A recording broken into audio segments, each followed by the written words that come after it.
बिस्मिल्लाहिर्रहमानिर्रहीम। अस्सलाम वालेकुम व्यूअर्स, कैसे हैं आप सब लोग। उम्मीद है खैरियत से होंगे। मैं भी खैरियत से हूँ और आज मैं लेकर आई हूँ देगी हलीम की रेसिपी। इसमें बहुत ज़बरदस्त सा रेशा किस तरीके से आएगा वो सब कुछ मैं आज आप लोगों को इस रेसिपी के अंदर सिखाऊंगी कि आप बिल्कुल देग जैसा हलीम किस तरीके से तैयार कर सकते हैं। बहुत ही ईजी रेसिपी। तो चले रेसिपी को बनाना स्टार्ट करते हैं। सबसे पहले एक बाउल ले लेते हैं और उसके अंदर मैं डाल रही हूँ गंदम, और ये मैंने तकरीबन ली है 1 कप। ये मैं कप से मेजरमेंट करना आपको सिखाना है, जो चाय का कप होता है बस उससे आप मेजर कर लीजिएगा। मसूर की दाल आधा कप, माश की दाल इसके अंदर जाएगी आधा कप, मूंग की दाल इसके अंदर मैं शामिल कर रही हूँ, ये भी इसके अंदर आधा कप ही जाएगी। और अब इसके अंदर मैंने शामिल की है चने की दाल, और ये इसके अंदर जाएगी आधा कप। और अब मैं इसके अंदर शामिल कर रही हूँ टोटा चावल, ये भी इसके अंदर आधा कप ही जाएंगे। और अब इसे अच्छे से वॉश कर लेना है। तमाम दालें मैंने अच्छे से वॉश कर दी हैं और अब इसके अंदर हम फुल पानी भरकर रख देंगे। साथ ही इस पानी के अंदर मैं शामिल कर रही हूँ हल्दी पाउडर 1 टेबल स्पून, और इसे अच्छे से मिक्स कर देना है। और रात भर के लिए इन दालों को हमें भिगो के रख देना है।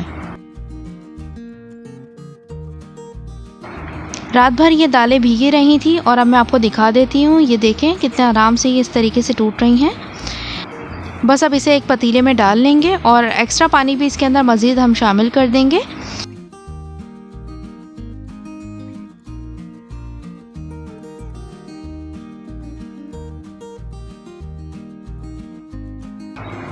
और अब इसे हल्की आंच पर चूल्हे पे पकने के लिए छोड़ देंगे। तब तक हमें इसे पकाना है जब तक कि दाल बहुत ज़्यादा गल ना जाए।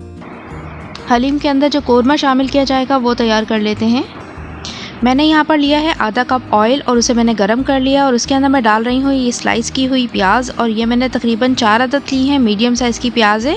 और इसे हम गोल्डन ब्राउन कर लेंगे। ये देखिए प्याज का कितना ज़बरदस्त सा कलर आ चुका है। बस अब इसे निकाल लेंगे एक प्लेट में। अब मज़ीद इसी पैन के अंदर हमें ऑयल शामिल कर लेना है। अब इसमें मैं बीफ शामिल कर रही हूँ। ये मैंने बोनलेस बीफ लिया है और ये बड़े बड़े साइज़ की मैंने पीसेस लिए हैं। ये तकरीबन आधा किलो हैं। अगर आप रेशेदार हलीम बनाना चाहते हैं तो फिर आप इसकी बोटियाँ थोड़ी सी बड़े साइज़ की लीजिएगा। और अब मैंने इसके अंदर शामिल किया है लहसुन अदरक का पेस्ट। ये तकरीबन मैंने 2 टेबल स्पून शामिल किया है। अब इसके साथ इसकी अच्छी से भुनाई कर लेंगे।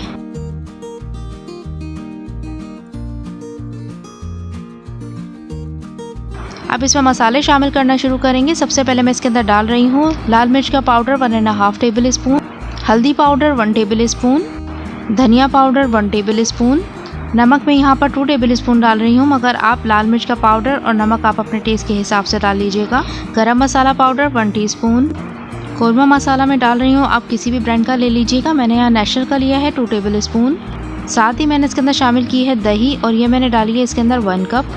अब इन तमाम चीज़ों को अच्छे से मिक्स कर लेंगे। हमें इस गोश्त को यहाँ पर इतना पकाना है कि ये बिल्कुल गल के बिल्कुल रेशेदार बन जाए, कि मैं चमचा बस लगाऊं तो ये गोश्त आराम से टूट जाए। तो अब इसके अंदर मैं शामिल कर रही हूँ तकरीबन 2 कप पानी। ये मैंने दही वाला पानी इसके अंदर शामिल किया है, और आप इसकी क्वांटिटी को, पानी की क्वांटिटी को बढ़ा भी सकते हैं। अब इसे हल्की आंच पर पकने के लिए छोड़ देंगे। मैं आपको यहाँ पे दालें भी दिखा दूँ। दालें देखिए बहुत अच्छे से गल चुकी हैं, और इसे हमें इसी तरीके से घोटते जाना है। ये देखिए गोश्त बहुत अच्छा सा पक चुका है, और मैं देखिए चमचा लगा रही हूँ तो ये कितना ज़बरदस्त सा ये गला हुआ है कि चमचा लगाते ही इसकी एक एक बोटी आराम से टूट रही है। और अब हम इसे घोटा लगा लेंगे। हमें इसे एक घोटा लगा लगा के इसके बिल्कुल रेशा सा तैयार कर लेना है।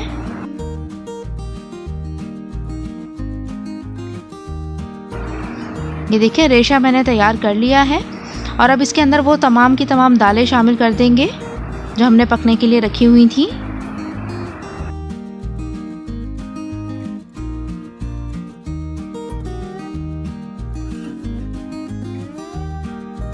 और अब इसे अच्छे से मिक्स कर लेंगे।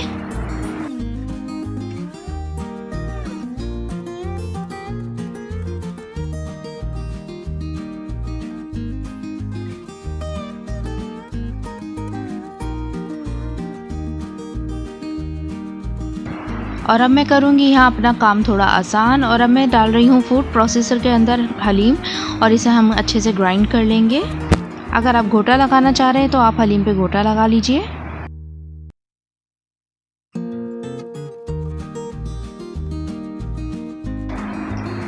और अब इसे हम पतीले में डाल देंगे। इसी तरीके से हमें सारा का सारा हलीम ग्राइंड कर लेना है। ये देखिए हलीम के अंदर कितना अच्छा सा रेशा आ गया है। और अब इसके अंदर मैं शामिल करूँगी चॉप की हुई हरी मिर्चें। ये मैंने डाली है 1.5 टेबल स्पून। और अब इसके अंदर मैं शामिल कर रही हूँ वो वाली प्याज जो मैंने ब्राउन करके रखी हुई थी, इसे मैंने हल्का हल्का सा कूट लिया है, वो मैंने शामिल की है। साथ ही इसमें मैंने नमक और चाट मसाला भी शामिल कर दिया है। ये आप अपने टेस्ट के हिसाब से डाल लीजिएगा। और मैंने इसमें शामिल किया है गरम मसाला और इसे अच्छे से मिक्स कर लेंगे। आपको जितना चटपटा हलीम पसंद है आप उस हिसाब से अपने मसाले वगैरह ऐड कर लीजिएगा। और अब लास्ट में लगाएंगे हलीम के ऊपर तड़का। तो उसके लिए मैंने ली है प्याज और प्याज को कर लिया मैंने ऑयल के अंदर ब्राउन। और अब ये हलीम पर हम तड़का लगा देंगे।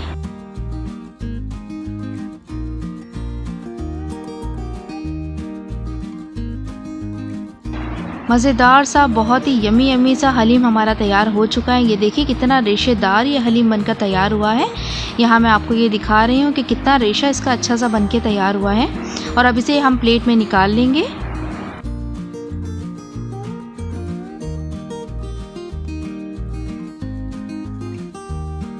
साथ ही मैंने इसके ऊपर डाली है ब्राउन की हुई प्याज। थोड़ा सा मैं डाल रही हूँ पुदीना, हरी मिर्चें और इसके अंदर मैंने डाला है चाट मसाला और लेमन डालेंगे। और अब ये हलीम तैयार है। आप इसे घर में ज़रूर ट्राई कीजिएगा। और अगर आप चैनल पर नए हैं तो सब्सक्राइब कीजिए और बेल आइकन को दबाने से आपको सबसे पहले मेरी रेसिपी देखने को मिल जाएगी। तो चले मुझे दीजिए इजाज़त। अल्लाह हाफिज़।